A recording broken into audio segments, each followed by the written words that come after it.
Ma belle-fille m'a traité comme si je n'existais pas pendant 20 ans, puis elle a exigé la maison de ma défunte épouse pour ses enfants, mais j'ai vécu assez longtemps pour savoir quand fermer une porte et ne plus jamais la rouvrir. Salut à tous, avant de commencer la vidéo d'aujourd'hui, j'ai besoin de votre aide. Nous avons remarqué que la chaîne perd un peu de terrain, et s'abonner est l'un des meilleurs moyens de nous soutenir. C'est rapide, gratuit, et cela nous aide à continuer à vous offrir du contenu génial. Votre soutien compte énormément pour nous. Faisons grandir cette chaîne ensemble. Merci infiniment. Maintenant, commençons la vidéo. Résumé, j'ai élevé ma belle-fille avec respect, mais elle a clairement montré que je n'étais rien pour elle. Maintenant que je suis plus âgé et que je parle de mon testament, soudainement, elle veut jouer à la famille et s'emparer de la maison de ma défunte épouse, une maison remplie de souvenirs d'une vie dont elle n'a jamais voulu faire partie. Je l'ai laissée se piéger elle-même avec ses propres jeux, puis j'ai anéanti toute prétention future par un seul geste légal. Salut tout le monde, ça fait un moment que je me demande si je devrais publier cela ou non, mais à ce stade, j'ai juste besoin de l'extérioriser, peut-être aussi d'avoir un point de vue, car parfois je me demande si je ne suis pas trop froid ou si j'ai tout simplement vu trop de conneries pour encore m'en soucier. Moi, homme de 62 ans, marié à ma femme Carole, femme de 58 ans. J'ai 2 enfants de mon premier mariage, mon fils Daniel, 35 ans, et ma fille Émilie, 33 ans. Ma première épouse est décédée d'une longue maladie alors que les enfants étaient encore jeunes. Daniel avait environ 12 ans, Émilie 10. J'ai rencontré Carole quelques années plus tard. Elle avait une fille, Rachel, aujourd'hui âgée de 38 ans. Son ex avait été plutôt absent pendant la plus grande partie de la vie de Rachel. Quand Carole et moi nous sommes mariés, je pensais sincèrement que nous allions fonder une grande famille recomposée, et toutes ces belles choses. J'ai essayé, vraiment. Mais la vie ne se passe pas toujours comme on le voudrait. Rachel était déjà à la fin de l'adolescence quand nous nous sommes mariés. Elle a clairement dit qu'elle ne voulait pas de nouveau père. J'ai respecté cela, je n'ai jamais insisté. J'ai juste essayé d'être correct, de la soutenir quand elle le permettait. Parfois elle semblait correcte, mais la plupart du temps, elle était froide comme la glace. Elle m'appelait le mari de maman, ou parfois juste lui. Jamais beau-père. Jamais une figure de grand-père pour ses enfants non plus, plus tard. Sa mère et moi travaillions tous les deux à temps plein, et quand elle est partie à l'université, elle a réduit le contact au strict minimum, quelques appels à sa mère par-ci par-là, des visites pendant les fêtes, c'est tout. Pendant ce temps, Daniel et Émilie restaient proches de moi et de Carole. La femme de mon fils, Sarah, et le mari de ma fille, Mike, sont tous les deux des gens formidables. Je suis très impliqué dans leur famille. J'ai 4 petits-enfants entre les deux, et ils sont tout pour moi. Pour être honnête, les choses ont vraiment changé il y a environ 6 ans. Rachel est revenue vers nous en se montrant tout aimable après avoir gardé ses distances pendant des années. Devinez ce qui s'est passé juste avant ça? Son mariage. Soudainement, elle voulait que la famille revienne, et par famille, elle voulait dire mon portefeuille. Carole était ravie, pensant que peut-être Rachel avait tourné la page. Moi, je n'étais pas convaincu, mais je me suis tu. Puis Rachel est venue nous demander si on pouvait aider à financer son mariage. Carole était tout à fait d'accord. J'ai dit d'accord, mais j'ai dit à Carole qu'on devait fixer un budget clair. Évidemment, ce n'était pas suffisant. Rachel en voulait toujours plus, une salle plus chic, une robe de créateur, tout le tralala. Carole a cédé plus que je ne l'aurais voulu, mais on ne s'est pas disputé à ce sujet. Je me suis dit peu importe, une grande journée, et puis on passe à autre chose. J'aurais dû me méfier. Après le mariage, elle a de nouveau disparu. À peine un texto, sauf si elle avait besoin de quelque chose. Puis, quand elle a eu son premier enfant quelques années plus tard, boum, elle est revenue dans nos vies. Cette fois, elle avait besoin d'aide pour les affaires de bébé. On a aidé, mais encore une fois, j'ai vu le schéma se répéter. Pendant ce temps, avec les familles de Daniel et Émilie, c'était le jour et la nuit. Je suis invité aux anniversaires, aux spectacles scolaires, aux matchs de foot. J'étais là quand mes petits-enfants sont nés. Ils viennent dormir chez moi. Ils m'appellent fièrement grand-père. J'adore faire partie de leur vie. Les enfants de Rachel? Je suis poli pendant les fêtes, mais c'est tout. Quand il y a des réunions de famille, je leur achète quand même des cadeaux, je suis gentil avec eux, mais je ne fais pas semblant d'être proche d'eux quand leur propre mère a bâti ce mur. Avançons jusqu'à aujourd'hui. Les choses étaient calmes depuis un moment. Je menais ma vie tranquille. Puis, il y a environ un an, j'ai eu un petit souci de santé. Rien de mortel, juste des problèmes cardiaques que les médecins voulaient surveiller. Ça m'a secoué. J'ai commencé à me dire que je vieillissais et que je devais mettre de l'ordre dans mon testament. Carole et moi en avons parlé. Je lui ai dit que je voulais que tout soit clair et juste, pas de dispute après ma mort. Mon plan était simple, partager nos biens communs équitablement entre nos 3 enfants. Les choses que j'avais avant d'épouser Carole iraient à Daniel et Émilie. Carole voulait que Rachel soit incluse, et à l'époque, j'ai pensé que partager nos biens communs était la manière la plus équitable d'éviter les drames à l'avenir, pour le bien de Carole. Je n'ai jamais eu l'intention de changer le bénéficiaire de mes biens personnels, ce que Carole acceptait totalement. Alors j'ai eu une discussion avec Carole. Je lui ai dit que je voulais être clair sur la destination de chaque chose. On a convenu d'un plan simple, les biens communs seraient partagés également entre Daniel, Émilie et Rachel. Tout ce que j'avais avant Carole, comme ma vieille maison que je loue actuellement et certaines économies, irait à mes enfants biologiques. Carole était d'accord, je crois. Carole a mentionné à Rachel qu'on allait bientôt voir l'avocat. Ce n'était pas une grande annonce, juste une conversation de maman. Eh bien, c'est là que les choses ont commencé à devenir étranges. Rachel ne m'avait pas appelé depuis des mois avant ça. Peut-être un joyeux anniversaire par texto si Carole le lui rappelait. Mais dans la semaine qui a suivi cette discussion de testament, elle m'appelle. Moi, pas seulement sa mère. Et elle demande si nous voudrions venir dîner chez elle. J'étais là, à fixer le téléphone, clignant des yeux comme pour dire d'accord. Bien sûr. Nous y sommes allés. C'était la première fois que j'étais invité chez elle en je ne sais même pas depuis combien de temps, son mari Steve était là aussi, lui qui d'habitude ne me regarde même pas dans les yeux, ce soir-là il me serre la main, tout sourire, ravi de te voir papa, dit-il. J'ai failli éclater de rire, papa, depuis quand? Mais je suis resté poli. Carole était heureuse, et je n'allais pas gâcher sa soirée. Après ce dîner, Rachel commence à m'envoyer des messages, me demandant comment je me sens, si j'ai besoin d'aide pour quoi que ce soit, me disant qu'on devrait passer plus de temps ensemble, nous invitant à venir voir les petits-enfants, ces mêmes enfants à qui on avait appris que je n'étais pas leur grand-père pendant toutes ces années. J'ai joué le jeu, mais je suis resté sur mes gardes. Je ne suis pas stupide, je reconnais les faux-semblants quand j'en vois. Puis un après-midi, Rachel m'appelle et dit papa, j'ai réfléchi, je sais qu'il y a eu de la distance entre nous dans le passé, mais j'aimerais vraiment que mes enfants connaissent mieux leur grand-père. Oui, pile au moment où on parle de testament, quelle coïncidence. J'en ai parlé à Carole plus tard, elle voulait croire au meilleur, peut-être qu'elle change vraiment, a-t-elle dit. Moi aussi, j'aurais aimé y croire. Croyez-moi, j'adorerais avoir une vraie relation avec Rachel et ses enfants si c'était sincère. Mais quelque chose sonnait faux. Puis les choses se sont accélérées. Rachel a commencé à amener les enfants l'après-midi, à l'improviste, sans prévenir, elle se pointait à notre porte. Grand-père, tu peux nous aider à faire des cookies? Grand-père, on peut jouer dans ton jardin? Je n'ai pas le cœur dur, je m'asseyais et je jouais avec eux quand ils venaient. Ils sont innocents dans tout ça.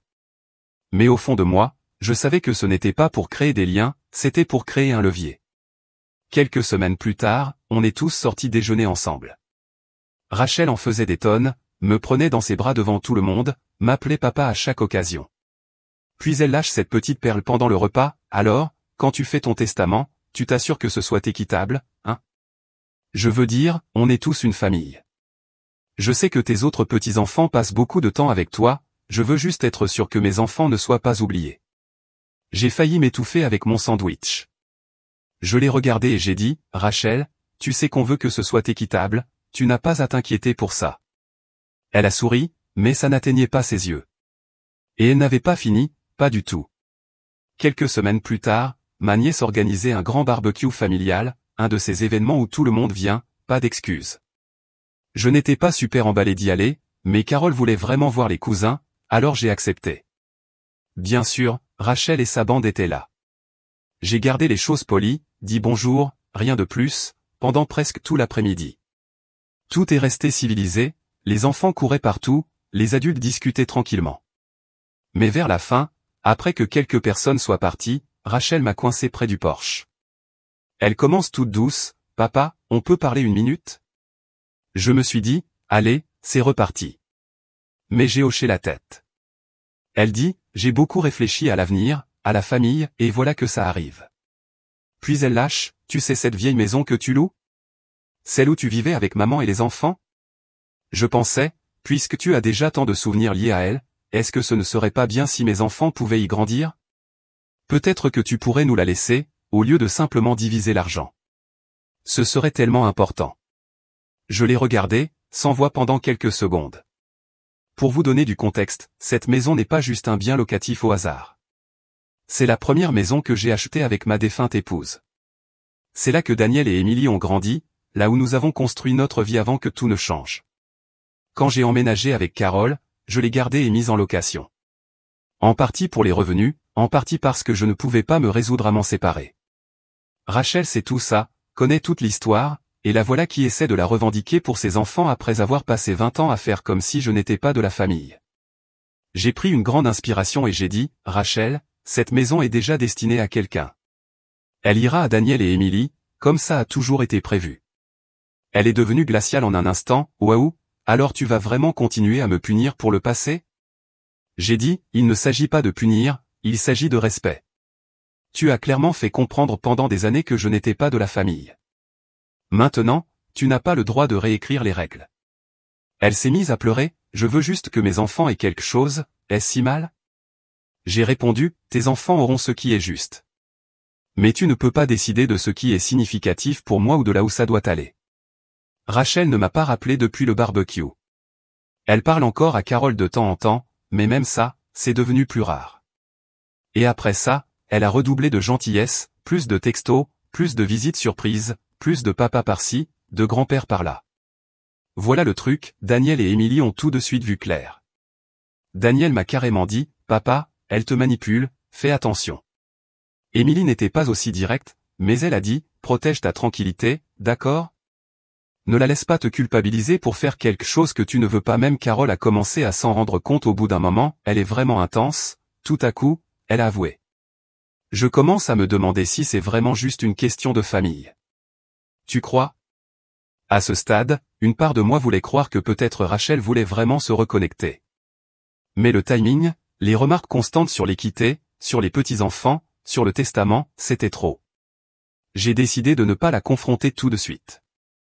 Je voulais voir jusqu'où ça irait. Alors j'ai continué à faire semblant d'être aimable, à la laisser venir, à la laisser m'appeler papa. Mais j'ai aussi tout expliqué à mon avocat, exactement ce qui se passait, et j'ai fait en sorte que tout soit verrouillé dans mon testament, bien clair. Je n'allais pas laisser des années de distance et de manque de respect être effacées par des sourires faux maintenant que de l'argent entrait en jeu. J'ai laissé faire, juste pour voir où ça mènerait. Alors, après quelques semaines, voilà ce qui s'est passé. Mon fils Daniel a une fille, Bella, elle vient d'avoir 7 ans, une petite fille intelligente, créative, un vrai tourbillon dans le bon sens du terme. Pour son anniversaire cette année, j'ai décidé de lui fabriquer quelque chose de spécial. Je fais un peu de menuiserie dans mon garage depuis que je suis à la retraite. Rien de grandiose, juste des meubles, des nichoirs, de petits cadeaux par-ci par-là. Eh bien, Bella est complètement fascinée par les contes de fées en ce moment, alors je lui ai fabriqué une petite boîte à bijoux faite main, avec un couvercle sculpté en forme de château. Je l'ai peint en violet et argent, j'ai même ajouté son prénom avec de petites lettres en bois sur le devant. Ça m'a pris quelques semaines mais le résultat était superbe. Je lui ai offert à sa fête d'anniversaire et cette gamine s'est illuminée comme si c'était de l'or. Elle m'a serré dans ses bras 3 fois. Ma belle-fille, Sarah, en a pleuré. C'était un vrai moment. Nous avons invité Rachel et ses enfants à la fête.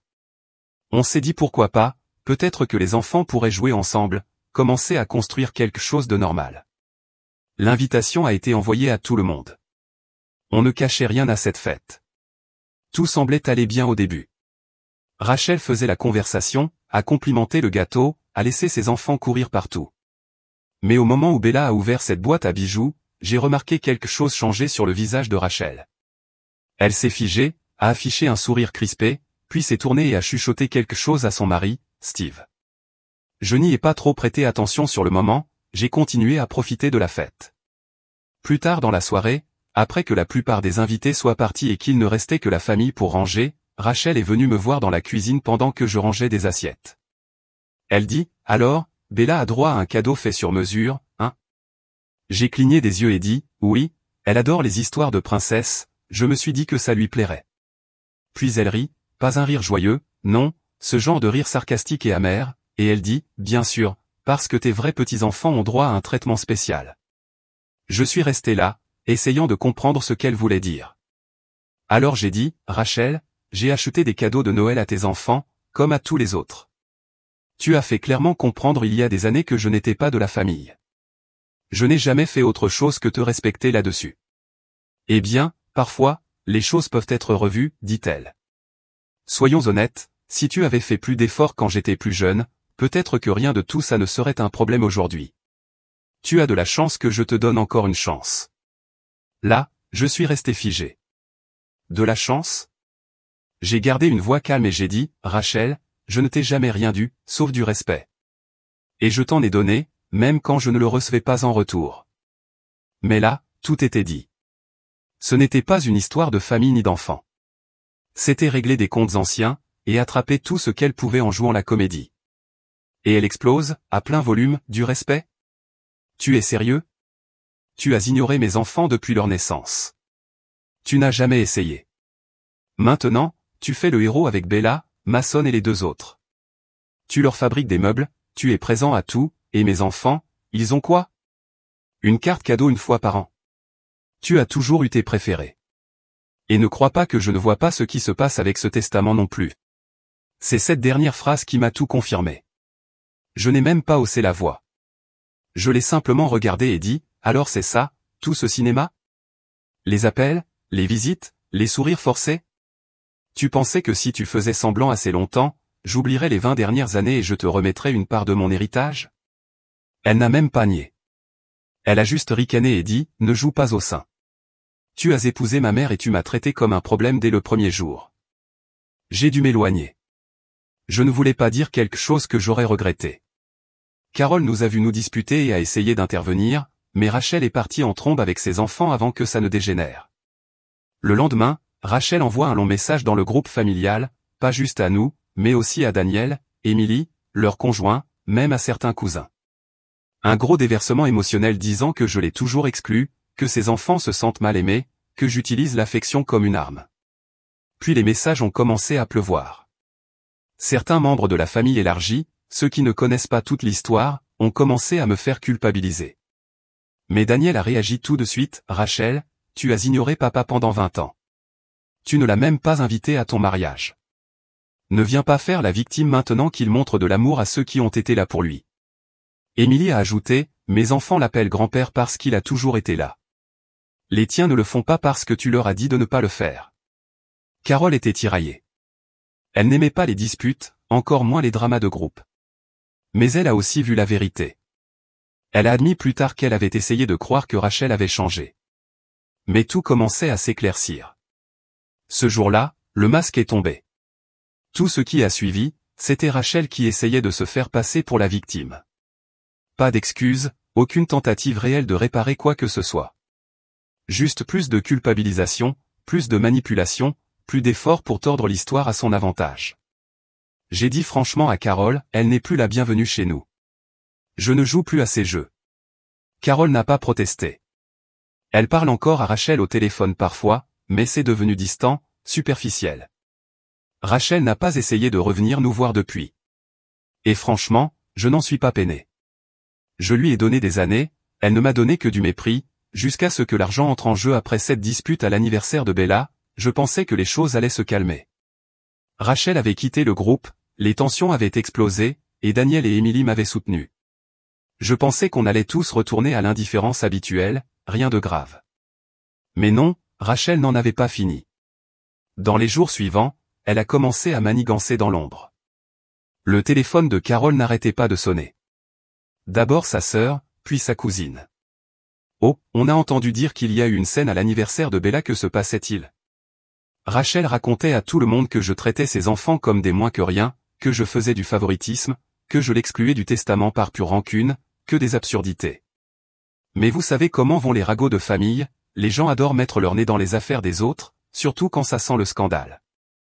Là où ça a commencé à devenir compliqué, c'est quand Carole s'est retrouvée prise au milieu. Un soir, environ une semaine après la fête, Carole me demande de m'asseoir pour discuter. Je me dis d'accord, peut-être qu'elle veut juste évacuer. Mais elle me dit, je sais que Rachel s'y est mal prise, mais peut-être qu'on a été un peu dur avec elle, elle essaie maintenant. Je l'ai regardée fixement. Elle essaie parce qu'elle pensait qu'elle allait toucher plus d'argent? Carole a soupiré, elle a fait des erreurs, mais les gens peuvent changer, peut-être qu'on devrait essayer de faire un pas vers elle, pour les enfants. C'est là que j'ai été très clair. Carole, ta fille a passé 20 ans à me dire que je n'étais pas de la famille, elle a transmis ça à ses enfants. Maintenant elle veut réécrire l'histoire parce qu'elle pense qu'un héritage l'attend. Carole n'a pas aimé ça, elle m'a dit que j'étais trop froid, que je cherchais le pire chez Rachel. Je lui ai répondu que non, je voyais juste ce qui était sous mes yeux. Pendant les 2 semaines suivantes, l'ambiance à la maison était tendue. Carole ne prenait pas complètement le parti de Rachel, mais elle était distante, comme si elle ne savait plus qui soutenir. Pendant ce temps, Rachel continuait à pousser. Elle a envoyé un long email à Carole, disant en gros que j'avais monté toute la famille contre elle, que je voulais exclure ses enfants, que sa mère devait prendre sa défense. Et oui, Carole m'a montré l'email. C'est là que j'ai vraiment explosé, regarde ça, ai-je dit, elle ne regrette rien, elle enfonce le clou. Carole n'a pas répondu grand-chose, elle répétait juste, c'est compliqué, à ce stade, j'ai décidé qu'il était temps d'en finir. J'ai pris un autre rendez-vous avec mon avocat et je lui ai raconté tout ce qui s'était passé depuis notre dernière rencontre. Je n'ai pas changé les bases, le testament était déjà juste.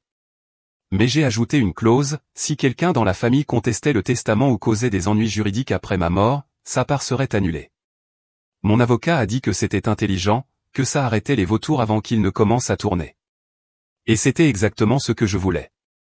À ce moment-là, le reste de la famille bruissait de drame. Daniel et Émilie restaient fermement de mon côté, sans vaciller. Mais certains membres de la famille élargie commençaient à sortir les vieux discours, tu devrais juste laisser tomber, elle essaie, pourquoi garder rancune? Facile à dire quand ce n'est pas toi qu'on essaie d'utiliser. Carole était coincée au milieu. Certains jours, elle était d'accord avec moi, d'autres, elle disait, peut-être qu'on devrait au moins lui parler. J'ai refusé. Elle a eu sa chance, elle l'a gâchée. Carole et moi avons eu une longue discussion. Je lui ai dit franchement, je t'aime, jamais je ne te dirai de ne pas parler à ta fille, mais moi, je ne jouerai plus à la fausse famille, plus maintenant. Après cette discussion, j'ai envoyé un dernier message dans le groupe familial, je continuerai à traiter tous les petits-enfants avec gentillesse quand je les vois, mais je ne tolérerai plus d'être culpabilisé ou manipulé à propos du passé. Mon testament est définitif et toute personne qui remettra ce sujet sur la table ne sera plus la bienvenue chez moi. Simple, clair. Rachel n'a pas répondu. Steve a envoyé un message bancal sur l'unité familiale, mais personne n'y a cru. Carole reste en contact avec Rachel, mais c'est froid, distant, plus de pression pour que je fasse semblant. Je crois qu'au fond, elle sait que sa fille a montré son vrai visage. Et moi, je suis en paix avec ça.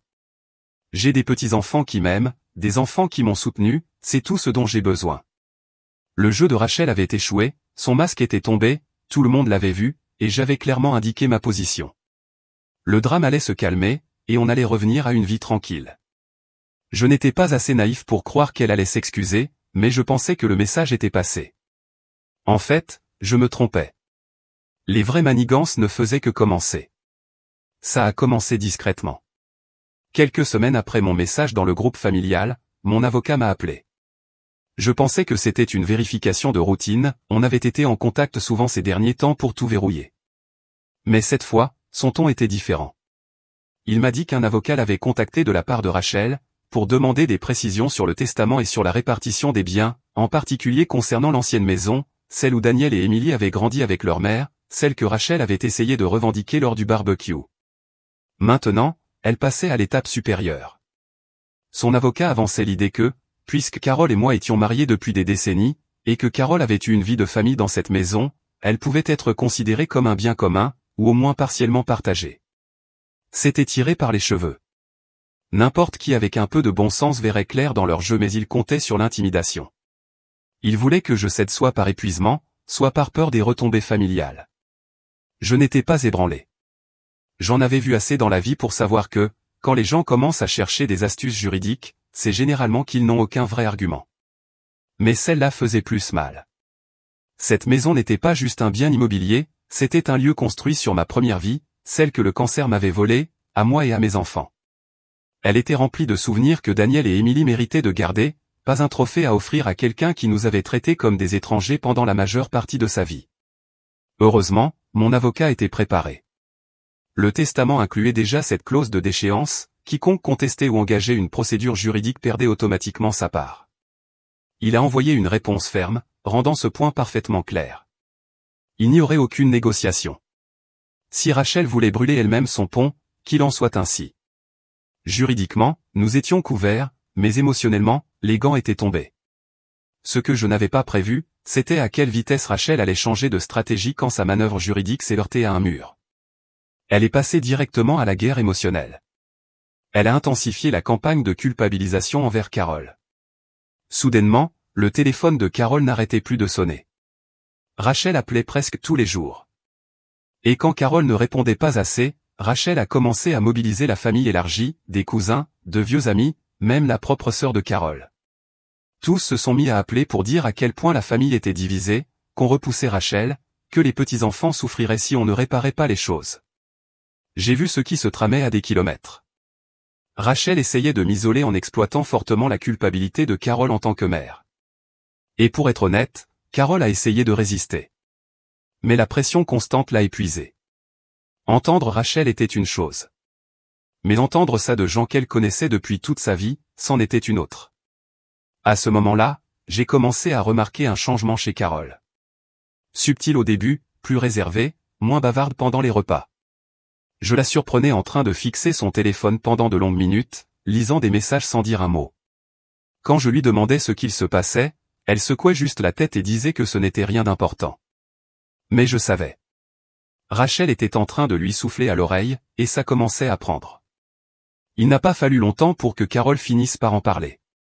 Un soir, elle m'a fait m'asseoir, l'air épuisé, et elle a dit qu'elle n'était pas d'accord avec la façon dont Rachel avait agi, mais elle se demandait si nous n'étions pas trop rigides, pour les enfants. C'était exactement la phrase que Rachel lui avait répétée sans cesse, et maintenant ça s'infiltrait chez nous. J'ai gardé mon calme.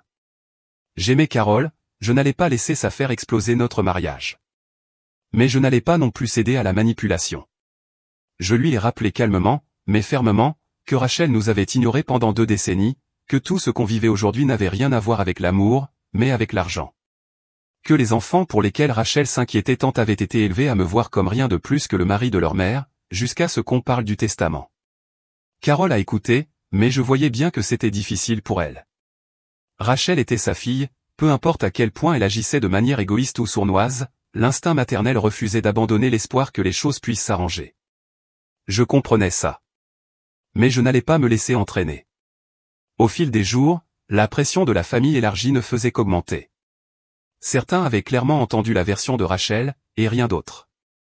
J'ai commencé à recevoir des emails et des messages allant du passif-agressif aux accusations directes. La famille est plus importante que les biens. Tu crées une division sans raison. Un cousin a même eu l'audace de suggérer que je devrais simplement donner la maison à Rachel pour rétablir la paix. Bien sûr. Parce que récompenser la cupidité, c'était la solution. Au milieu de tout ça, Daniel et Émilie étaient mon pilier. Ils voyaient clair et ne flanchaient pas. Daniel a parfaitement résumé la situation, une tentative d'extorsion déguisée en réconciliation. Émilie m'a rappelé que j'avais tous les droits de protéger ce qui comptait pour nous, et d'honorer la vie qu'on avait construite avant même que Rachel entre en scène. Entre-temps, je tenais mon avocat informé de chaque étape. Il a relu tous les messages et gardé la clause de déchéance bien verrouillée. Peu importe combien de fois Rachel essayait de faire appel à la culpabilité ou à la sympathie publique, juridiquement, nous étions en béton. Ça me donnait la tranquillité d'esprit, même quand le climat social devenait toxique. À la 3e semaine de ce cirque, j'ai pris une décision.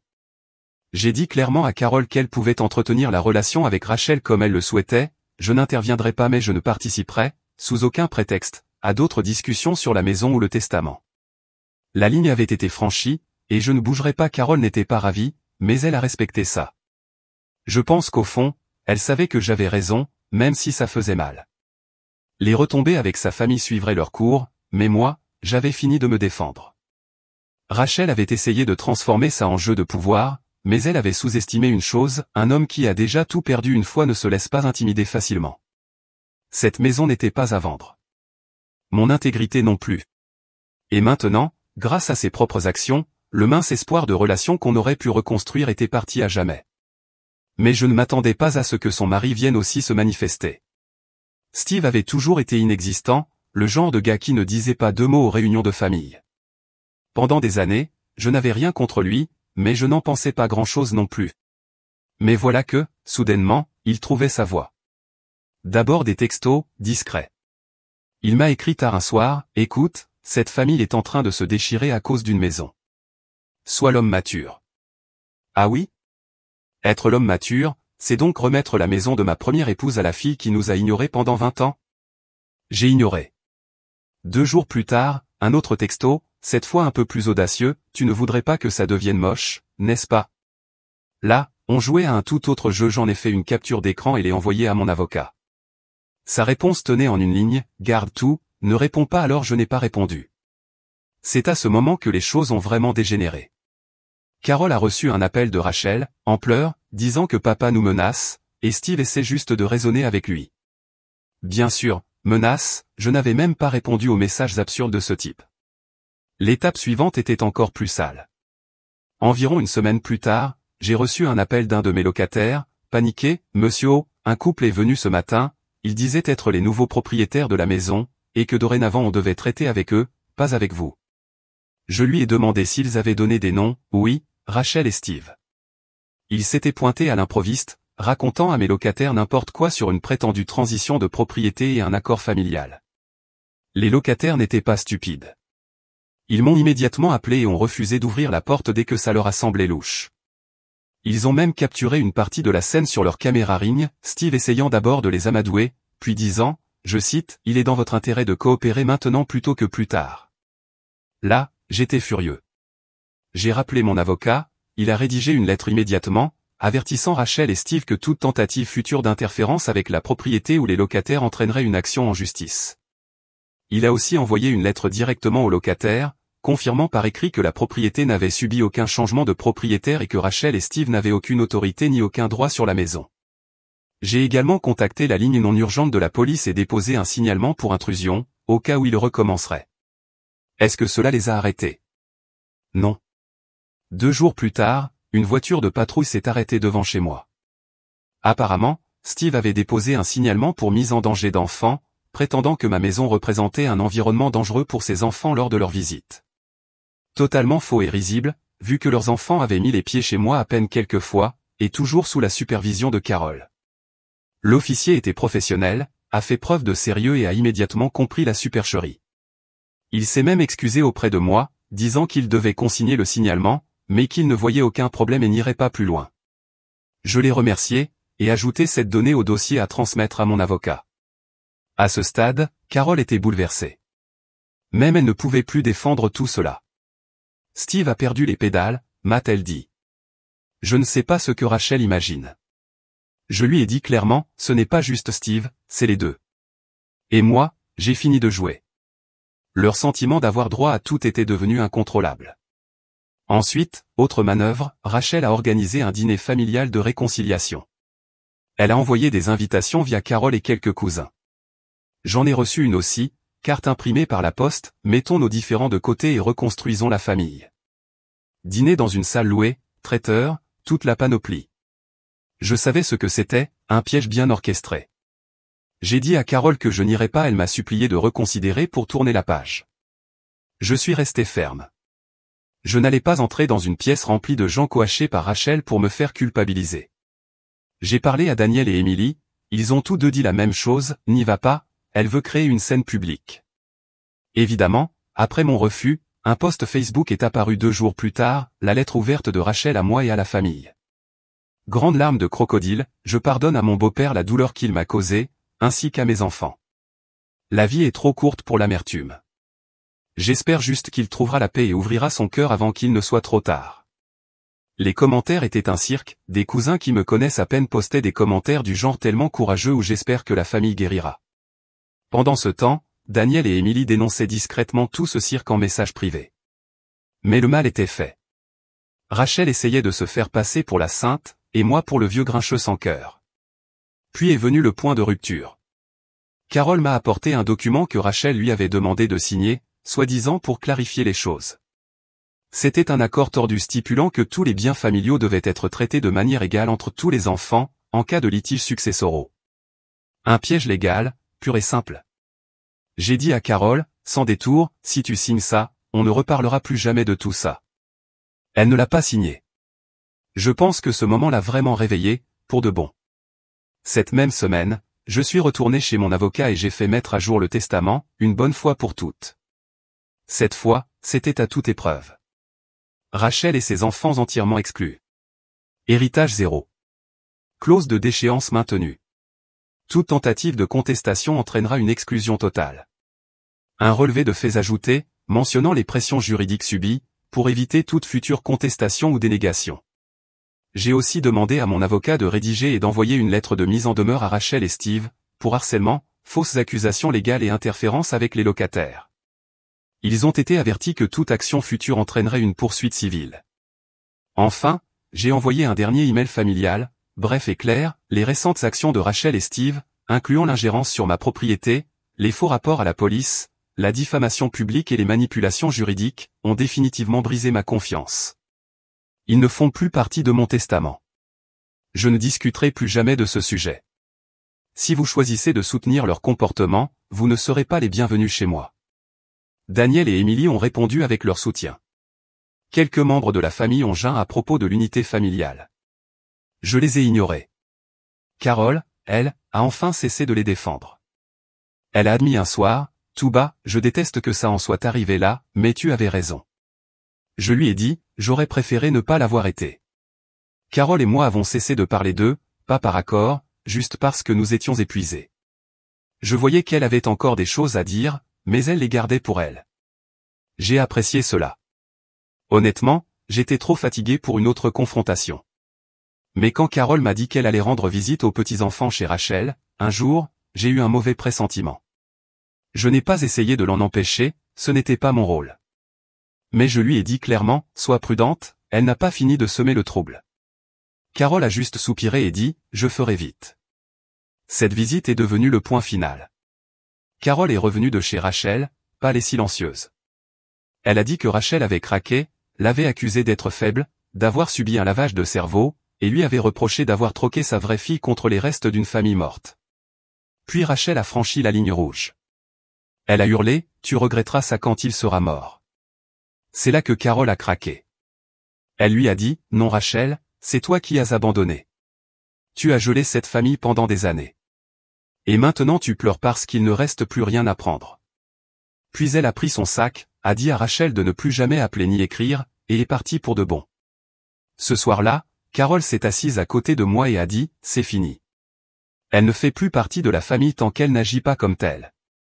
Plus de défense, plus de culpabilité. Juste de la clarté. Rachel pensait qu'elle pouvait manipuler son retour. À la place, elle est allée trop loin et a obtenu la seule chose qu'elle n'aurait jamais imaginée, sa propre mère lui tournant le dos. Et je ne me suis pas senti soulagé. Je me suis senti, terminé. Enfin. Maintenant, Rachel et Steve sont complètement coupés. Plus de jeux, plus de visites, plus d'appels. La porte est fermée, légalement et personnellement.